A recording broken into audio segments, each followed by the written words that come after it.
There's dirt on my hands, strong like a tree. There's roots where I stand. Oh, I've been running from the law. Hope they won't shoot me down soon.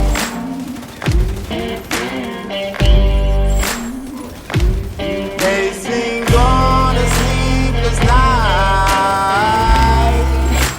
Try to catch me howling at the moon.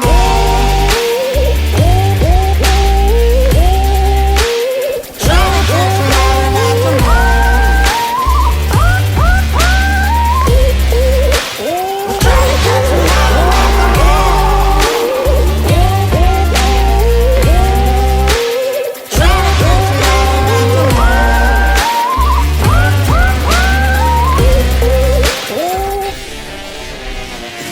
When it rains, it pours. Water's up to my chin. Won't stop fighting to the very end.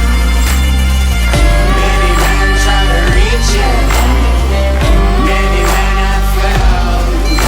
Well, if you wanna get to heaven, you gotta raise a little hell. And I've been running from the law. Hope they won't shoot me down soon.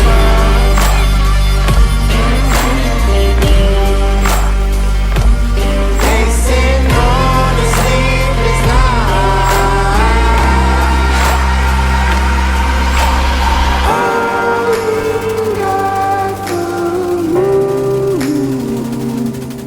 Will you find me? Hope you find me.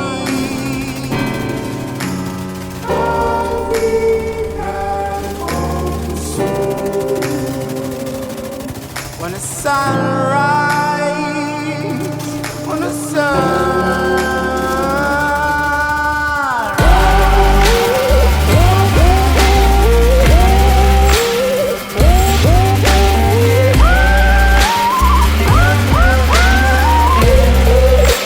we're trying to catch me howling at the moon. Trying to catch me howling at the moon.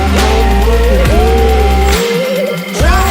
catch me. Trying to catch me. Trying to catch me howling at the moon. Trying to catch me. Trying to catch me howling at the moon.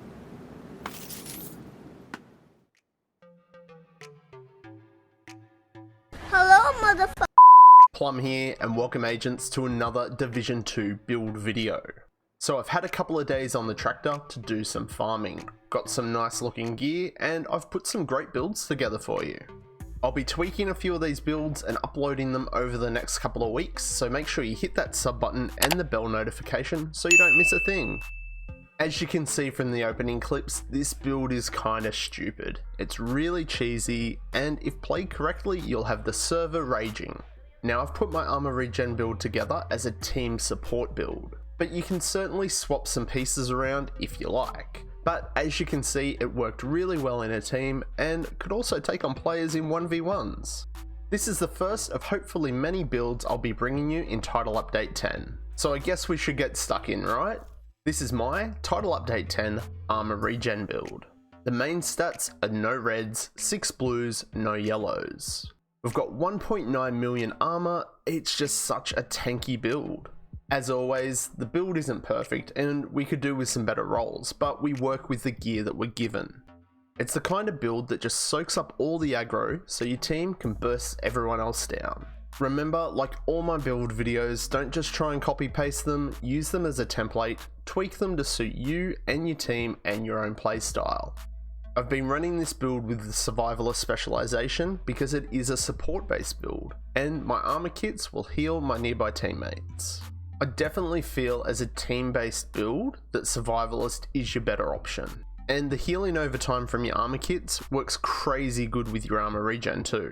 Also, you get the fire nades, which are great to keep players at bay. Being on fire is one of the worst status effects in the game. Your movement gets slowed down, you can't aim down sight, and you can't vault over anything. It leaves you very vulnerable in a fight. The main gun I'm running is definitely the Golden Child and my go-to for most builds. It's the Pestilence. Even with its nerf, I feel it's one of the best guns in the game in both PvE and PvP. I've got my Pestilence 1% off God roll.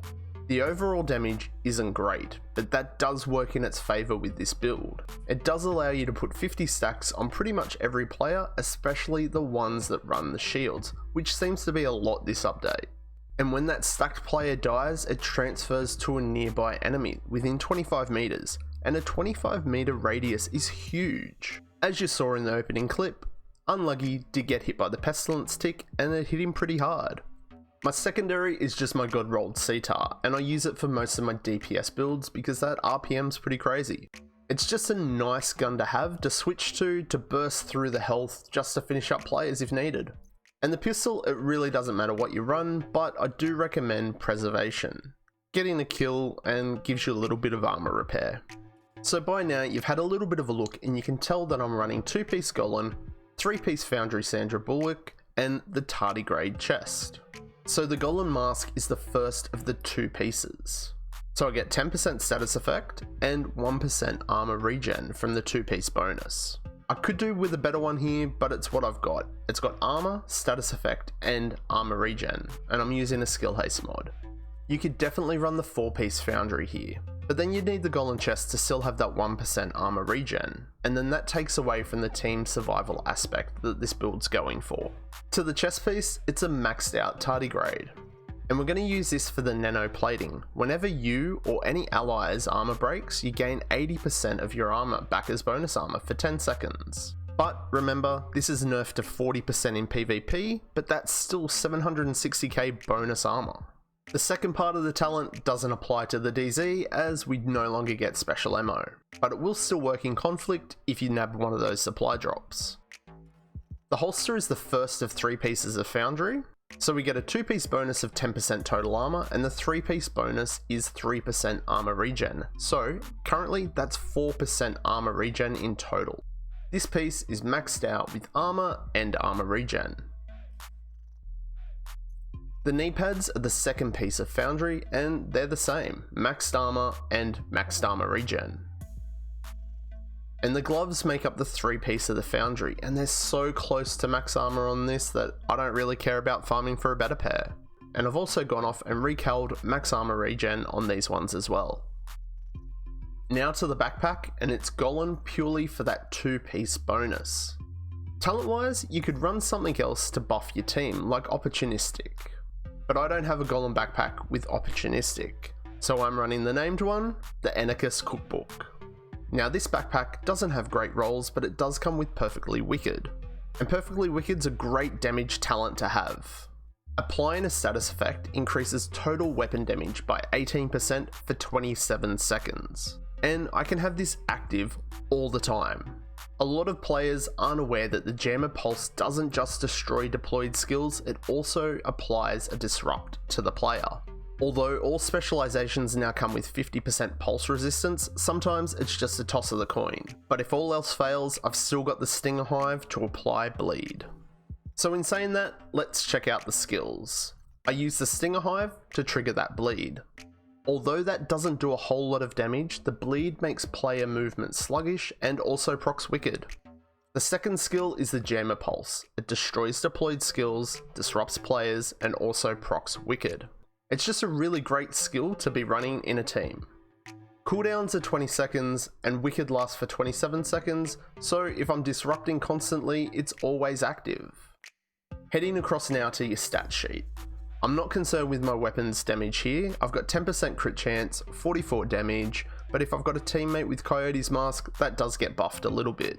But my role in the team is to soak up damage and aggro, and if needed, have that bonus armor available. 1,935,114 armor. That is huge. A couple of better rolls on some gear and that'd be easily over 2 mil armor. Then that would give 800k bonus armor with the tardigrade. But check out that armor regen. Oofed. Over 106k? Now remember, that's per second. That's kinda really stupid. So in under 19 seconds, I can go from having no armor to full armor. But realistically, in a fight situation, if the player's reloading, I can get nearly half a mil armor back. But be aware, there are counters for the regen builds, and that's status effects. Your regen does slow down, or can even stop during certain status effects. So like I said, it will take a certain playstyle to make the most of this build. So that's the build, agents. It's tanky, it soaks up bullets and aggro, the regen is stupidly high, and gives your team bonus armor. It lands in the top 3 cheesiest builds of this patch, but I really don't care, I'm not lactose intolerant. So did you like it? Then smash the like button, and if you didn't like it, you can press the dislike. But remember, support me and the channel, hit that sub button and become a creepy subscriber. I'll catch you all in the next one. I'm Plum out.